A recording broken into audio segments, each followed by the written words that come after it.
Namo Bhagavate Vasudevaya.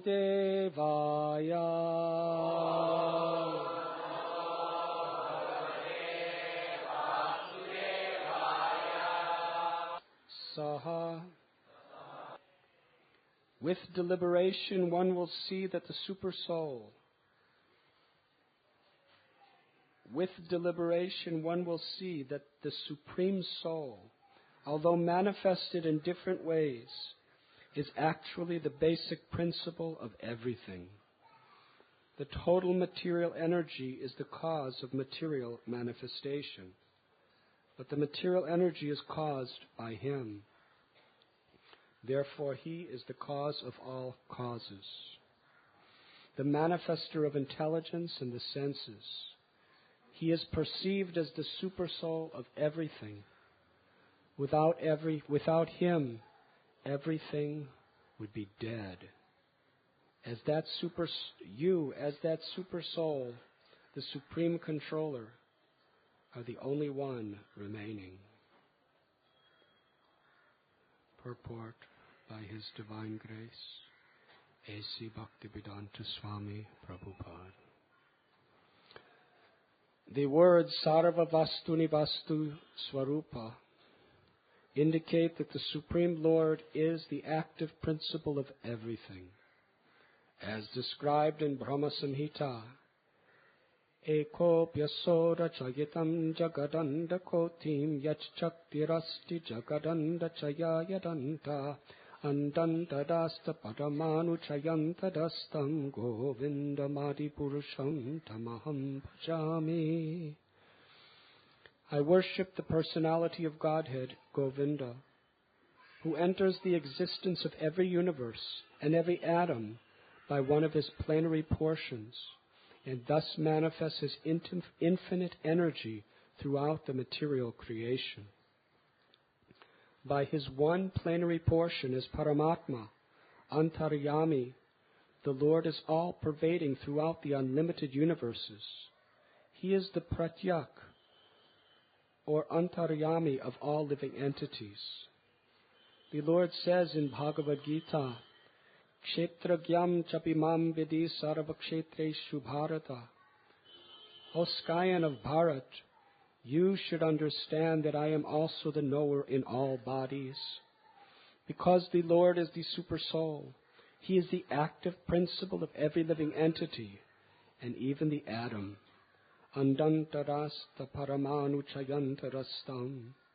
He is the actual reality. According to various stages of intelligence, one realizes the presence of the Supreme in everything through the manifestations of His energy.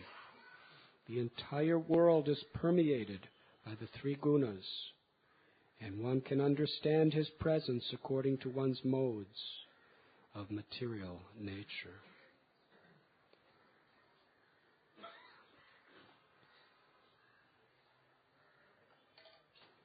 With deliberation, one will see that the Supreme Soul, although manifested in different ways, is actually the basic principle of everything. The total material energy is the cause of the material manifestation, but the material energy is caused by Him. Therefore, He is the cause of all causes, the manifestor of intelligence and the senses. He is perceived as the Supersoul of everything. Without Him, everything would be dead. You, as that Supersoul, the Supreme Controller, are the only one remaining. We are reading this morning from Srimad Bhagavatam, Canto 6, Chapter 9, entitled The Appearance of the Demon Vritrasura.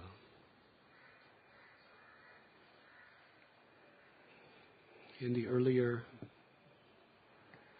pages, we find the ever-repeating dilemma of the demigods.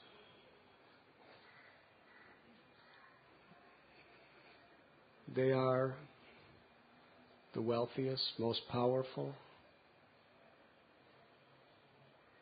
most prestigious beings within the universal creation. But yet, because they are within this material creation, nothing is consistent. Padam padam yad vipadam natesham. There is always danger. Whoever we are, whatever we achieve, because that is the nature of this world. Krishna declares in Gita, Dukalayam ashashvatam. It is like this because everything is temporary. There is always a battle. The modes of nature, goodness, passion, and ignorance, are battling each other within the external world and within each and every heart.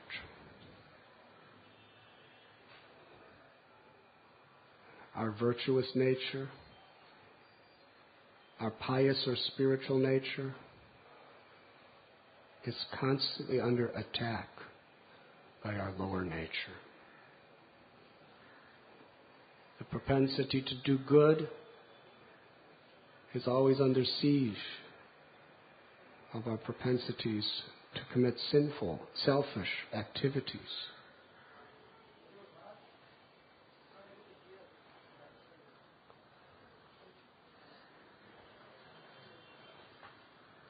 Gauranga Prabhu declares that they cannot hear.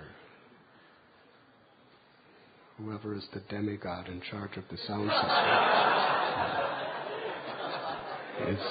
is under attack from Gauranga Prabhu.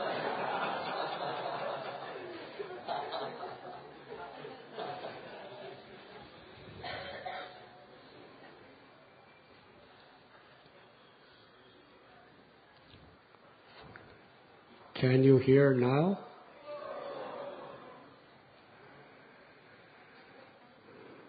Haribo.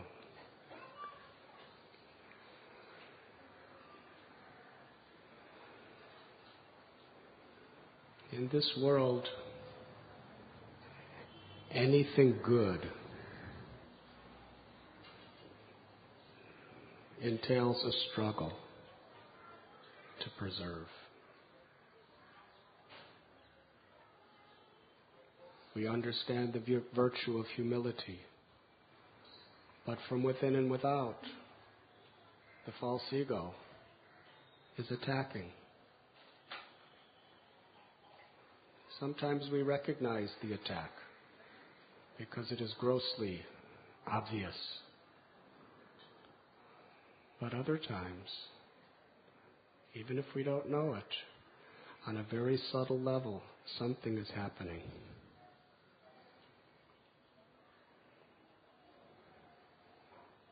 Therefore, even these very powerful, wealthy, successful persons, such as the Devatas,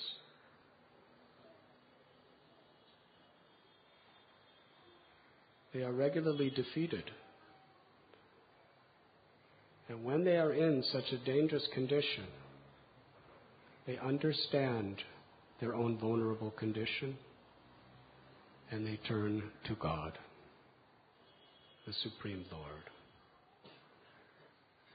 Although they are intelligent and wise, they have great knowledge,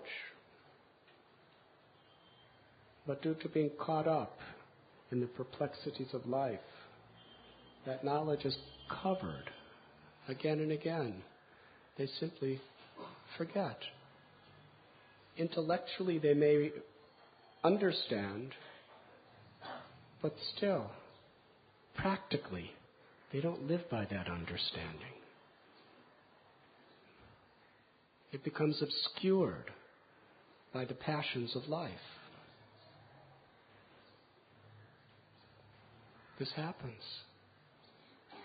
We may read scriptures, we may hear from great souls, we may have learned from our family, our parents. We know what is right, we know what is wrong, we know what is truth. But the circumstances around us, the passions of trying to deal with this world and our own desires and trying to fulfill them and trying to protect and preserve what we have, that knowledge is covered. It's somewhere way in the background. When we come to a class, we say, yes, I know that. But then when we go into life, what is the use of knowing it if we do not practice it? Powers beyond our own eclipse our true understanding of our real welfare and our true goal in life.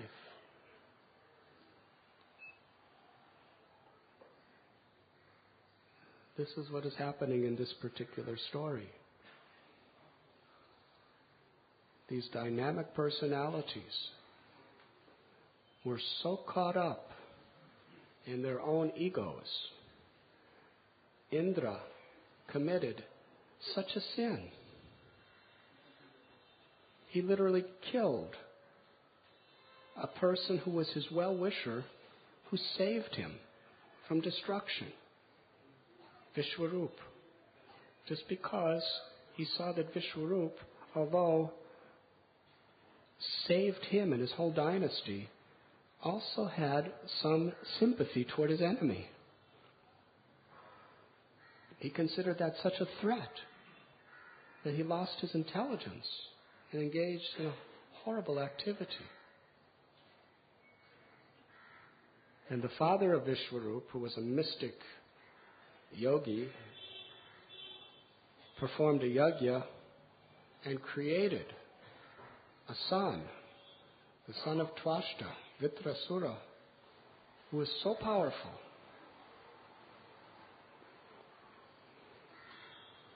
In the verse that describes the qualities of Vitrasura, his body was huge like a burnt mountain. He was dancing and screaming. He appeared unconquerable, as if holding the three worlds on the points of his blazing trident. Dancing and shouting with a loud voice, he made the entire earth tremble, as if from an earthquake. As he yawned again and again, he seemed to be trying to swallow the whole sky with his mouth, which was as deep as a cave. He seemed to be licking up the stars in the sky with his tongue and eating the entire universe with his long, sharp teeth. Seeing this gigantic demon, everyone in fear ran here and there in all directions.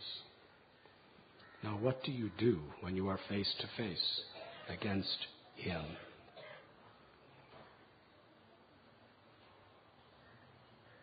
It is a philosophical truth that whoever you are within this world,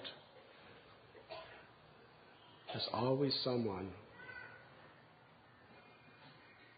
who can create great damage to everything you are and whatever you stand for.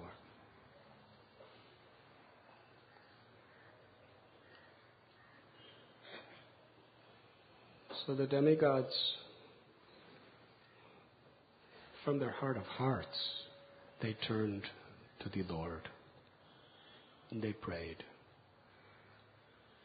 so sincerely that the Lord first appeared within their hearts and then manifested himself right before their eyes. And in the prayers we are reading in this particular section of Srimad Bhagavatam,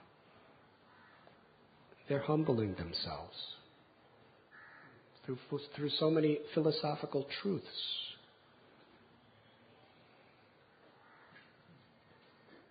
They're exclaiming that the three modes of nature are very powerful: goodness, passion, and ignorance. And in this world, except for one who is a Paramhamsa, a completely liberated soul, there is a battle within the heart of these three modes of nature.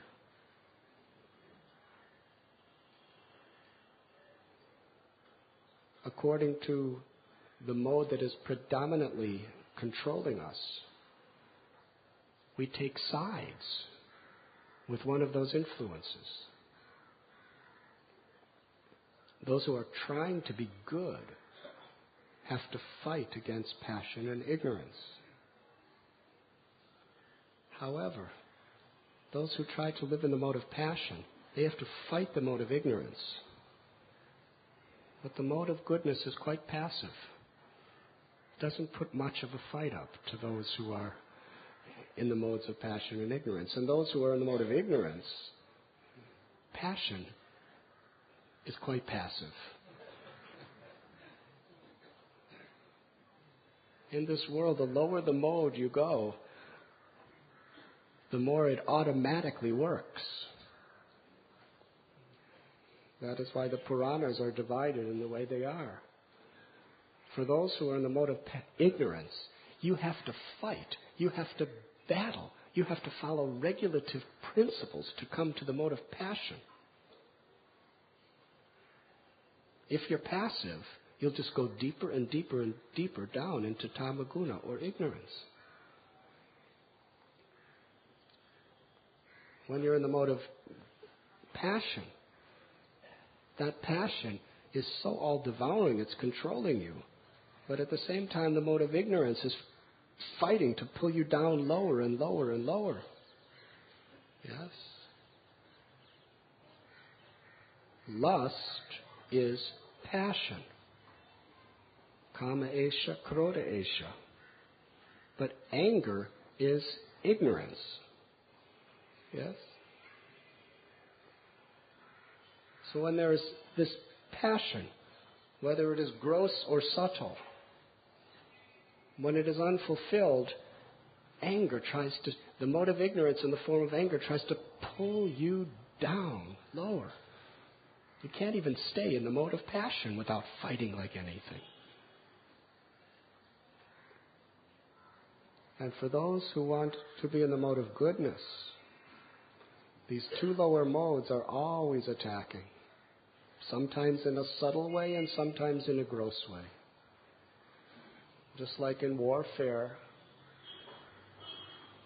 surprise attacks are very powerful.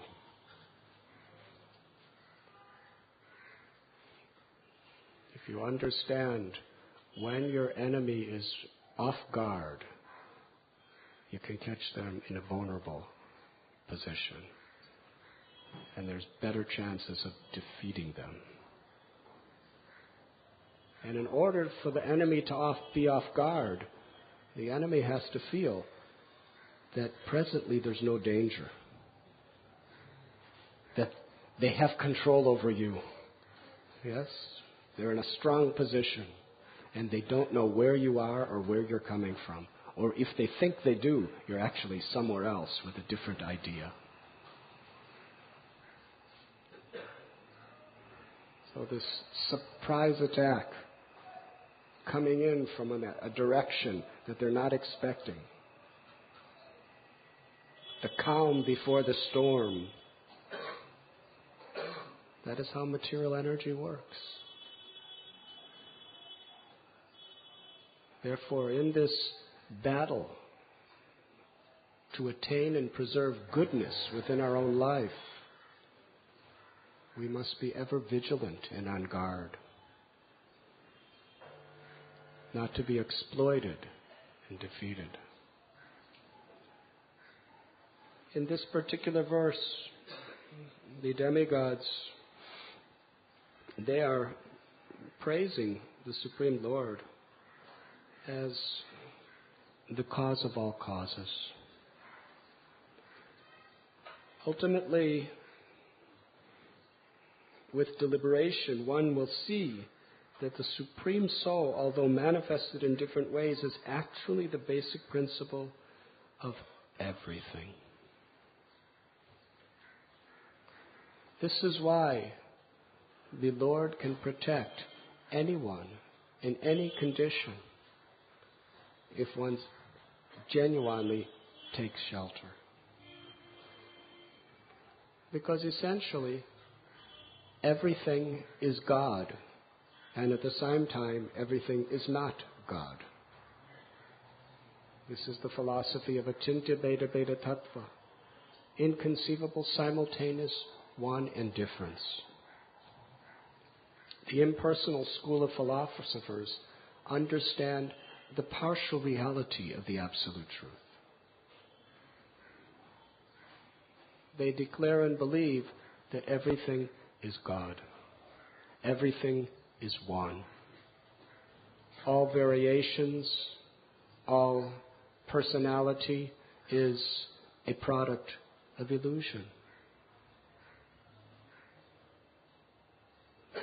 But when we come above the illusions of duality, we realize that there is nothing but the Supreme One. We are that one. There is no second to that one. We become God. Because if there's nothing but God, then in the platform of pure reality, then everything is God. You are God. There is no differentiation anywhere.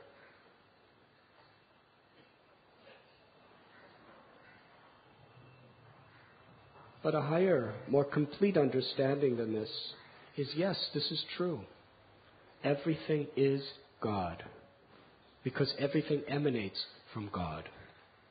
Om Purnamada Purnamidam, the Ishopanishad declares that there is one absolute truth, and everything that exists, both material and spiritual, are emanations from that one supreme truth.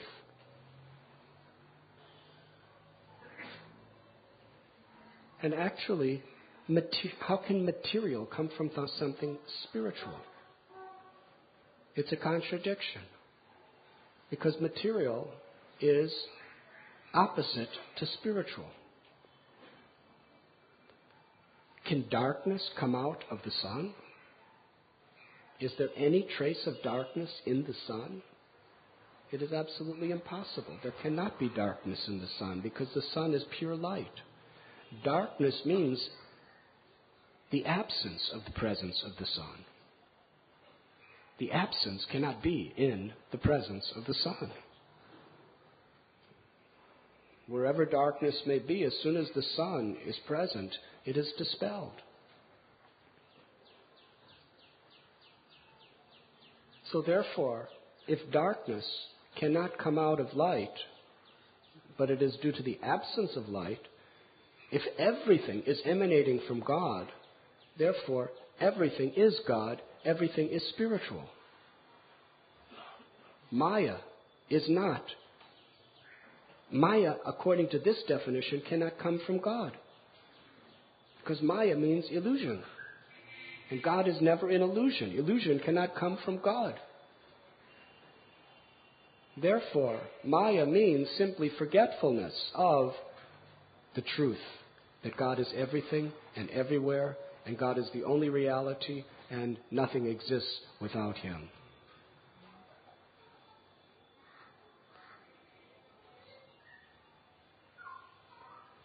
But there's several problems with this philosophy. One is, from rational, logical, common sense, it doesn't make sense. If you really go deeper into it. And the other is it is not completely supported by the scriptures. Parasya Shaktir Vivadaiva Shruyate.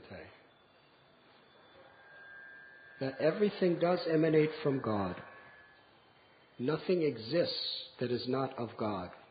Therefore, everything is God.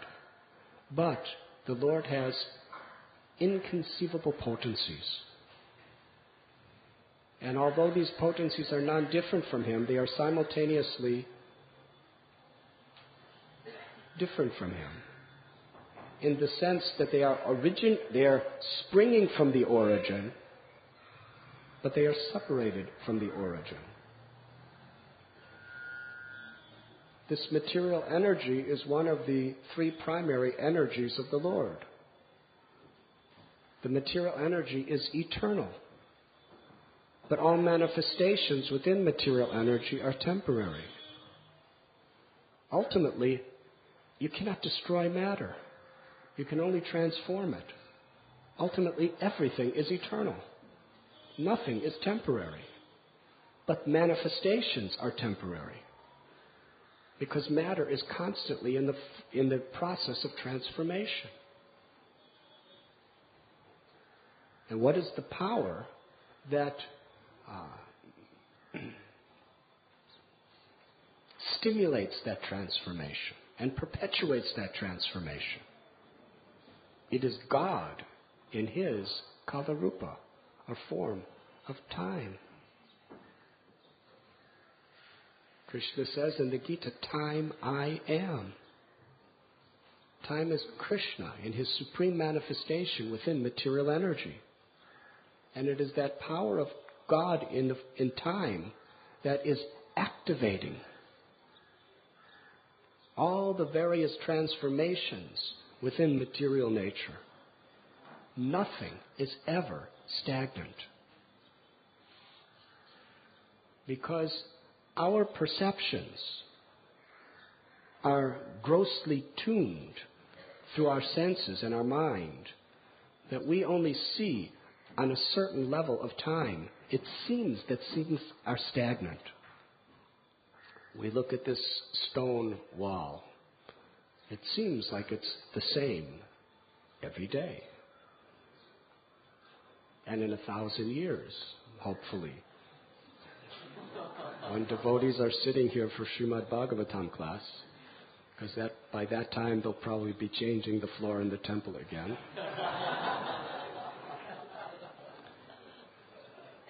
The stone walls will still look the same. For 1,000 years, same carving, same stone, carved in stone. That is a statement which gives a sense of permanence. But actually, it's only because, according to how we're programmed, our senses, by time, we can only perceive it to a certain extent. But actually, the atomic particles, are they not, Vrishabhanu Prabhu? They're not fast asleep for thousands of years. The atomic particles, they're moving. They may be moving with less velocity than in something like fire or water. But still, they're in the process of transformation. And in due course of time, it may be 10,000 years, this wall is going to disintegrate. Does that mean that all of a sudden in 10,000 years it disintegrates? The process of disintegration is taking place now. It just takes that long for it to discriminate, to turn to powder. Whereas a flower, within hours we see it start disintegrating. It's simply under an influence of different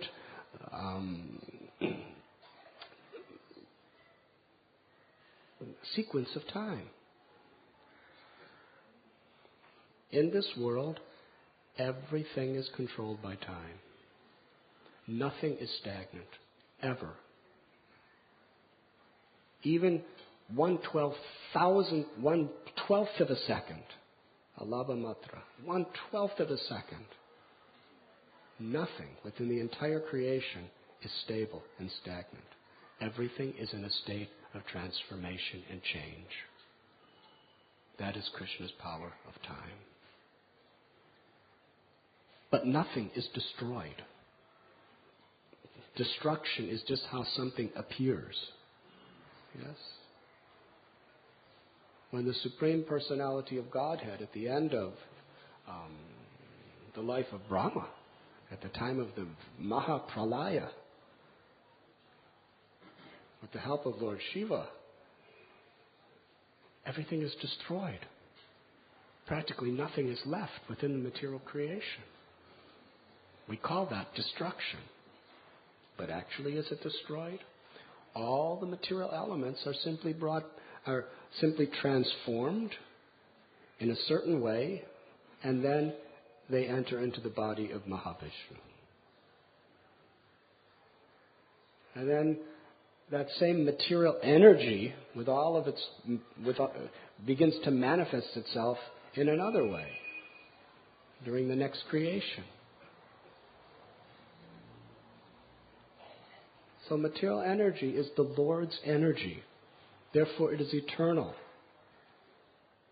But under the power of time, the three modes of material nature create dynamic changes everywhere, in everything. Daiviheshu gunamayi mamamaya duratyaya. Even the stone wall is being activated by time due to the three modes of material nature. Just like Srila Prabhupada gave example of the redwood trees in California, in the northern side. According to the scientists, some are 5,000 years old, up to 7,000 years old. And they're living beings. It's a person who's alive. One spirit soul is in that body for 5,000 years. That one tree, and there are many such trees, they were standing there when Krishna was performing his pastimes in Vrindavan. That tree was standing there when Lord Buddha was meditating under one of his relative trees in Bodh Gaya. That tree was standing there when Shankaracharya came and drove the Buddhists out of India with his Advaita philosophy. He was there for Madhvacharya, Ramanujacharya, Lord Chaitanya. What to speak of all the wars. All the wars and all the economic growths and collapses. The rise of the Roman Empire and the fall of the Roman Empire. The rise of the Greek Empire and the fall of the Greek Empire.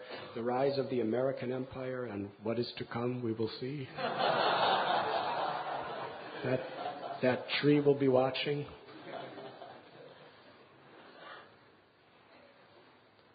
That's matter. One body. Constantly changing. Never a second is that, but it's just changing in that particular form with a different velocity than a human being who could live at the most 120 years. But change is there. Now, Sukadev Goswami says, what is the use of living a long, long life like such a tree? You see, that tree, unless somebody sprinkles Charanamrit on its roofs or has kirtan under the tree, that tree is simply, after 7,000 years of living in one body, standing there, it's just going to go to the next species of trees. What has it accomplished? Better one moment of full consciousness.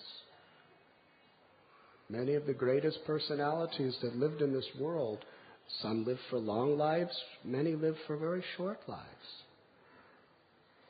But what they accomplished within their life was qualitatively so great. They attained perfection.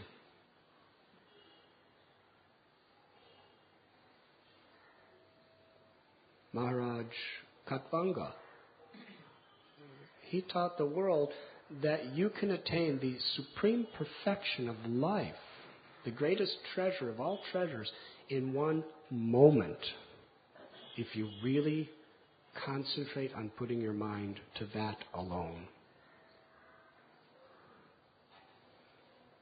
But in order to do that, you have to understand the need.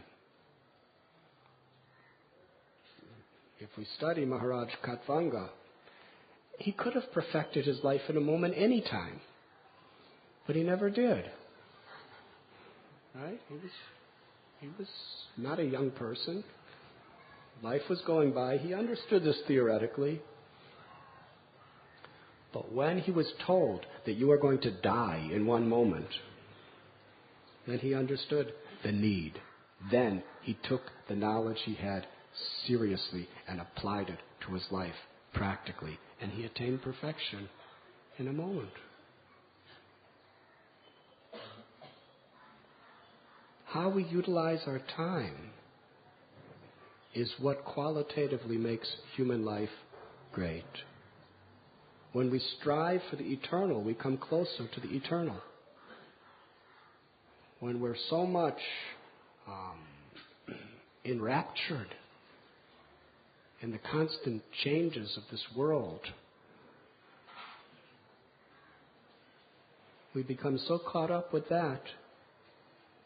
We may succeed, we may fail, but in the end, all the transformations of the elements we're dealing with are gone as far as our life is concerned. And at the time of death, where is it? Neha vikramanasasti pratyavayo navidyate. But anything we do in the cause of God is eternal. The benefits are everlasting. So Krishna, or the Supreme Lord, is sarva karana karanam, the cause of all causes, the cause of everything. And as Krishna says in Gita, Daivi heshu gunamayi mama maya duratyaya mam evam ye papadyante mayam etattarantite. The modes of material nature are very strong. This material nature is difficult to overcome. And for the little soul, the spirit soul, it is impossible to overcome the Lord's material energy.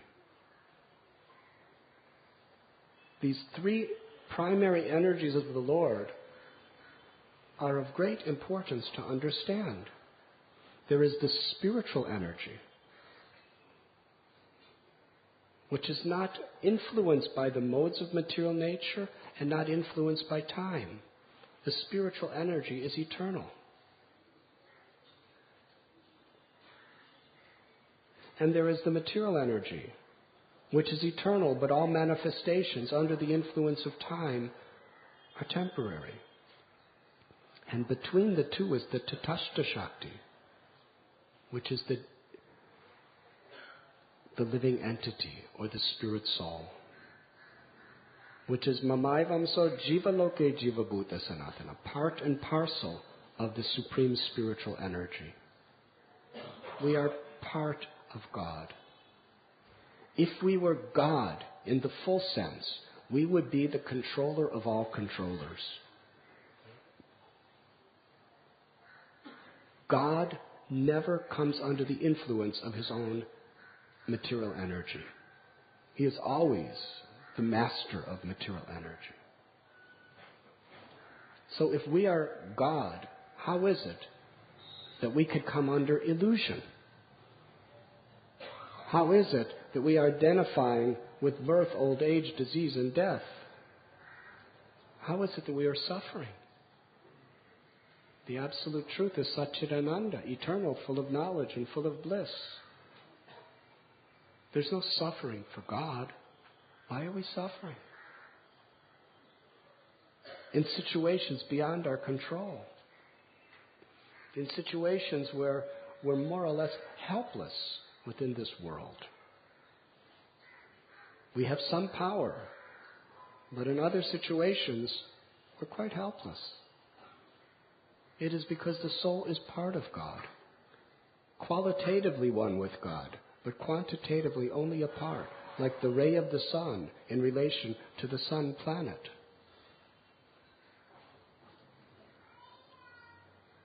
We are spiritual, we are eternal, we are full of knowledge, we are full of bliss. But nityo nityanam chaitanas chaitananam eko bahunam yovidadati kaman. We are always subordinate to either the material or spiritual energy of the Lord. In other words, we're always subordinate to the Lord in one of his two primary energies. either material energy under time in the three modes or spiritual energy, where we enter into the eternal pastimes of love with the Lord. And we have free will. The essence of life is simply how we utilize our free will. Either we deliberately surrender or take shelter of the spiritual energy of the Lord, the mercy of the Lord, or we practically, in this material energy, automatically, naturally, are under the subjugation of the material energy of the Lord. You see, in the soul's natural state, there's no fight, there's no battle. We are situated in bliss, always. There's no wars on the spiritual level. Kurukshetra, there was a good war, but that was enacted to show us how to deal with material energy. But in this material world, there's always wars, within and without. Arjuna represents the soul that wants to attain the liberated state of being in one with the purpose of God's will. Srila Prabhupada explains, to become one with God in a practical way is that our will, our desire is one with God's desire.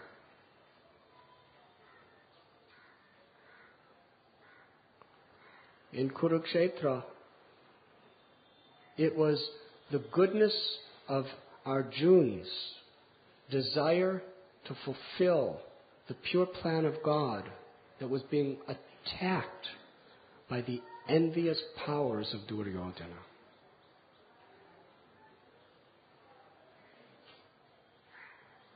And Krishna spoke the 700 verses of Gita to teach us how to fight that battle. He didn't talk about organizing military phalanxes. He didn't talk about shooting bows and arrows. He didn't talk about how to utilize the club and other such weapons. He was speaking about the internal battle within our minds. In Bhagavad Gita, perhaps more than any other literature in the world, teaches us very specifically, step by step, what is the enemy that we're really fighting? What is the nature of that enemy? And how to overcome that influence. And in essence, Daivi Yeshu Gunamai Mama Maya Duratyaya Mam Evame Prapadyante Maya Me Tatarantite. This material nature is impossible to overcome. It is too powerful. But one who takes shelter of the Supreme Lord can easily cross beyond it.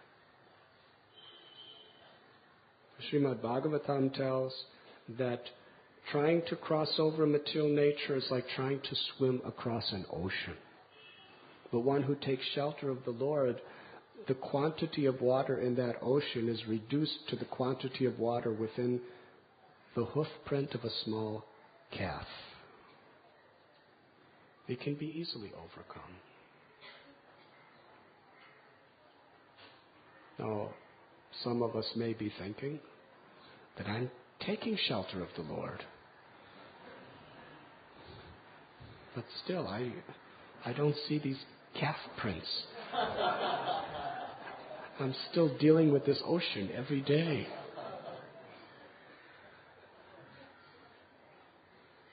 But the more we realize the length and the breadth and the depth of the ocean, the more we realize how we have to go deeper into our sincerity in taking shelter of the Lord. It is something that is very real.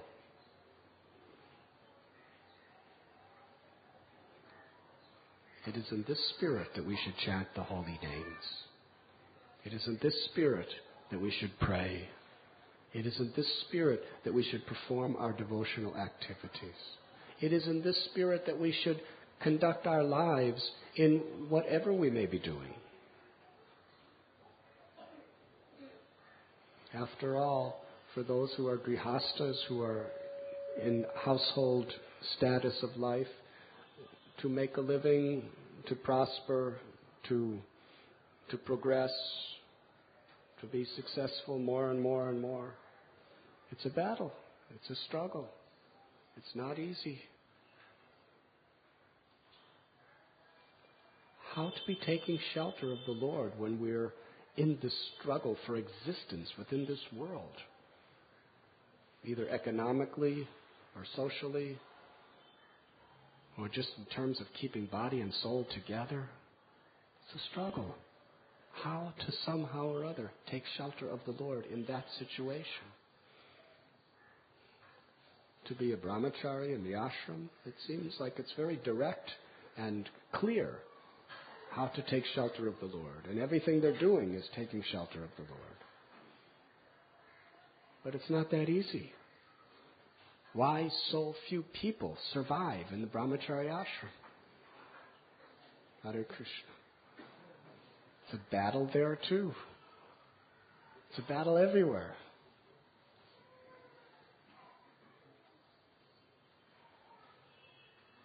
That is why it is very important, the basic principles of bhakti, to associate with devotees who uplift our hearts, who keep our intelligence properly focused. Because within this world, whatever we're doing, this is a great danger. That the circumstances both around us and within us distract our attention away from the focus of our real purpose of life. But if we regularly have association of people who are fixed or struggling to keep that focus, then our intelligence is stable and it will proceed. No matter what happens, if we have proper association, we won't lose sight of the goal. Nor will we lose the way in which we can achieve the goal. And through that association, we understand the value of our spiritual practices or sadhana. It keeps our consciousness anchored at the lotus feet of the Lord. If you're in a boat in this ocean of material existence, any wave can just catapult you in a direction according to its own whim. And then the next wave pushes you in another direction, and the next wave pushes you in another direction.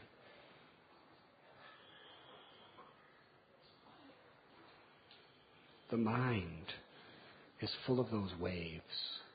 The world around us and influences are full of those waves, pushing us in one direction and another direction and in another direction. But if we have strong spiritual practice and the association of good influences in our life, it keeps us fixed. No matter how many waves may push us, we remain focused. In the integrity of our life, the integrity of our actions, the integrity of our thoughts, cannot pull us away from that. Agitations, difficulties, tragedies, traumas, temptations, they will come and they will go in this world. But how is it affecting our purpose in life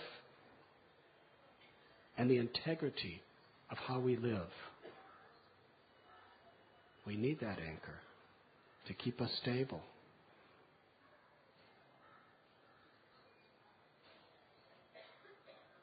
And Rupa Goswami explains the 5 most powerful aspects of our spiritual practice. One is the association of saintly people. Another is hearing Srimad Bhagavatam, the Holy Scriptures, regularly. Nasta prayesha bhadresha. To hear Shukadev Goswami, Srila Prabhupada, and all the acharyas speaking to us on a regular basis is of tremendous merit. To worship the deity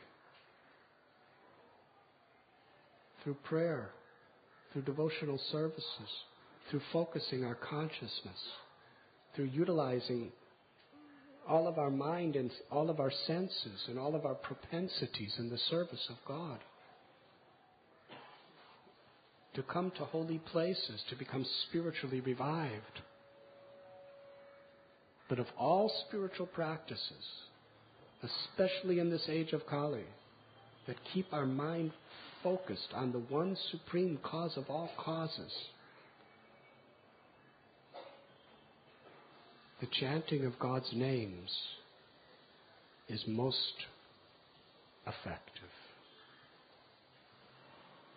Kalera dosanide rajan asti heka mahanguna kirtanad eva krishnasya mukta sangha parambrajait. In this age of Kali, which is like an ocean of faults, there is one great benediction. Simply by chanting the name of the Lord, one can attain the supreme perfection of liberation. Param vijayate Sri Krishna Sankirtanam. Therefore, it is the prime benediction for all humanity. Because in any situation, anyone, rich or poor, literate or illiterate, man or woman, old or young, black or white or red or yellow, from the east or the west or the north or the south, everyone has equal ability and opportunity to take shelter of the Lord's name. Not only anyone, but at any place and in any time. If you wake up in the middle of the night, you may not be able to do puja. In the dark, you cannot read Srimad Bhagavatam. But you could chant the name of the Lord. I know people who living in strange places where they're being haunted in their sleep, being strangled and choked. Very desperate situation by these ghostly forces. Realities. So hundreds and hundreds of people we have met in this situation. We have been in such situations.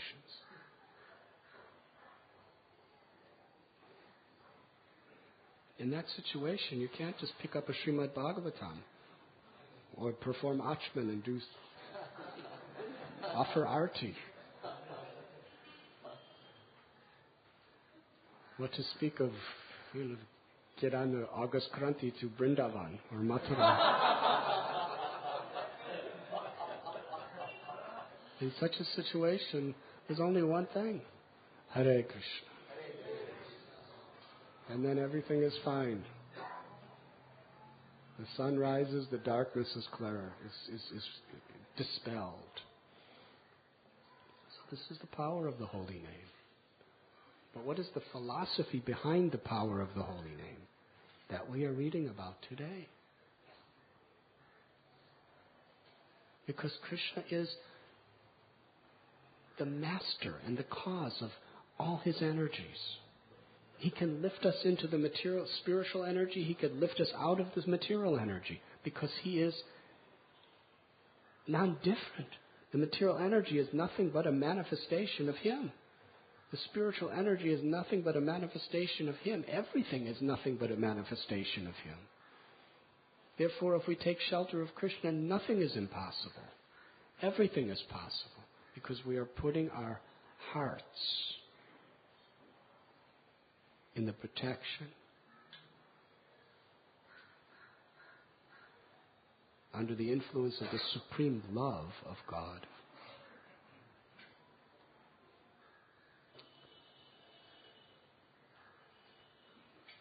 Thank you very much. Is there any questions?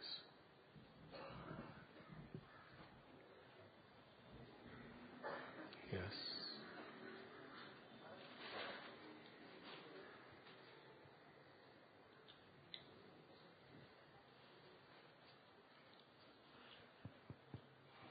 Hare Krishna Maharaj.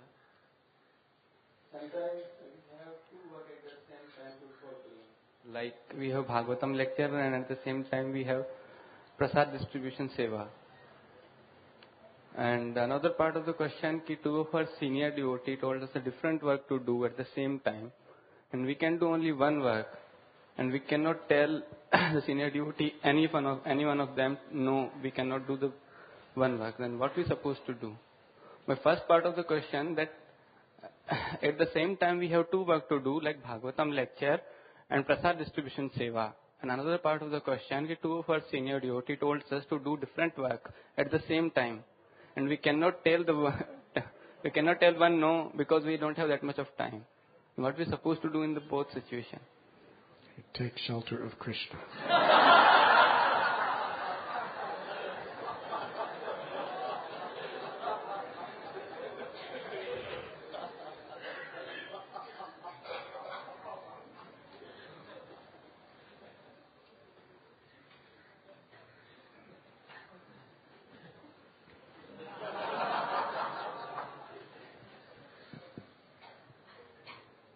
If we're asked to do Prasad Seva, we should be enthusiastic to do. But if we're not asked to do Prasad Seva, then we should be here in Srimad Bhagavatam class. But some people must volunteer because there are two types of Bhagavats. The book Bhagavat and the person Bhagavat. Yes, Prasad Seva means service to the person Bhagavat. And sitting in Srimad Bhagavatam class means service to the book Bhagavat. So either one is perfect. But if we're not hearing Srimad Bhagavatam class, after some time we will lose our enthusiasm to serve Prasad also. So we should balance the two very nicely. We must hear sufficiently, but then we also implement the message through our service attitude on a regular basis. And as far as two different authorities asking you to do two different things, as long as they are both engaging you properly in Krishna consciousness, either one is quite perfect. But part of the perfection is either, whichever one you choose, you may be chastised by the other.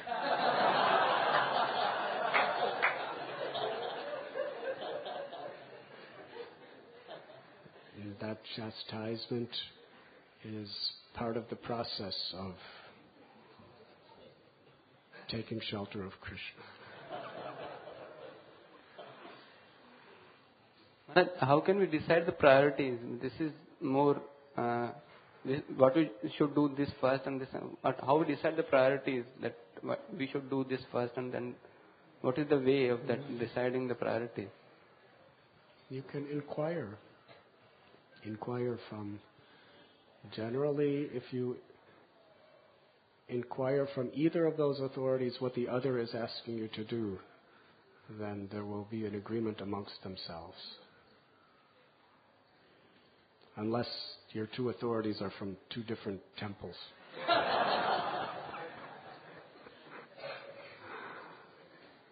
You should leave it for them to decide. Yes? You can say, I'm happy to do either one, the two of you can decide. And then let them decide. Hari Hari. Maharaj, you mentioned about Maharaj Khatwanga that he was informed that he had only few moments or one moment. In our case, we may not know. So how does one maintain that sense of urgency? Actually, we do know. It's being told to us every day. that there is potential danger at every step. That's part of material nature. That eternally, every living entity within material nature is in a precarious situation. Like a drop of water on a lotus leaf. Any little tilting of the leaf and the water is gone. Yes, any little tilting of material nature and this little drop of our existence can be gone. Yes, that is reality. That is why it is important that we hear regularly, so that our awareness is fresh, clear, and alive. And when difficult situations come in our life, tatenu kampam sushamikshmano bunjana evatma kritam vipagam, we understand that this is actually all for the good. And we should thank Krishna and take shelter. Hare Krishna. Thank you very much. Srila Prabhupada ki jai. Go Premanandi.